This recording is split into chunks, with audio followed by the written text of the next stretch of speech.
दिल्ली का TFR 1.2 हो गया है। इसका मतलब दिल्ली में बहुत बड़ी संख्या में लोग केवल एक बच्चे पैदा कर रहे हैं।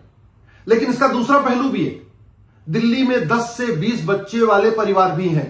आप दिल्ली के ओखला में आइए, जामिया नगर, जाकिर नगर, शाहीन बाग और जामा मस्जिद में आपको 10 से 20 बच्चों वाला परिवार मिलेगा।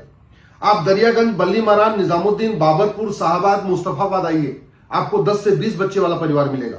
आप महिपालपुर की रंगपुरी पहाड़ी पे जाइए, नरेला जाइए, बवाना जाइए, वहां जेजे कॉलोनी में जाइए, आपको 10 से 20 बच्चे वाला परिवार मिलेगा। आप चौहान बांगड़ में आइए और जहां पे होली के दिन तरुण की हत्या हुई थी उस कॉलोनी में जाके देखिए, 10 से 20 बच्चे वाले परिवार मिलेंगे। अभी गाजियाबाद में जहां पे सूर्या चौहान की हत्या हुई है उस कॉलोनी में जाइए, आपको 10 से 20 बच्चे परिवार मिलेंगे। आप लोनी एरिया में चले जाइए, आप फरीदाबाद के बहुत बड़े एरिया में घूम के देख लीजिए, आप गुड़गांव के कई सारे ऐसे क्लस्टर है वहां देख लीजिए, आप सोनीपत, पानीपत में आके देख लीजिए, आपको पूरे NCR में भी 10 से 20 बच्चे वाले परिवार मिलेंगे। तो ये कड़वी सच्चाई है कि दिल्ली का TFR 2 से कम हुआ है, लेकिन वो किसके कारण हुआ है इसको आपको समझना है तो दिल्ली के अलग अलग एरिया में जाना पड़ेगा।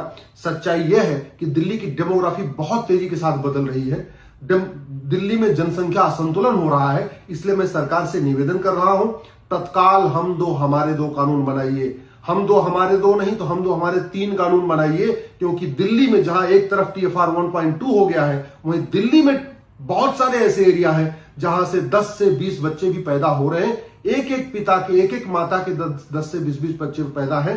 ये भी कड़वी सच्चाई है। इसलिए अब जनसंख्या नियंत्रण कानून बनाना बहुत जरूरी है। हम दो हमारे दो नहीं तो हम दो हमारे 3 सही, लेकिन चौथा बच्चा पैदा करने पे प्रॉपर्टी जब्त करने, सिटीजनशिप खत्म करने और कम से कम 10 साल की सजा देने के लिए कानून बनना चाहिए।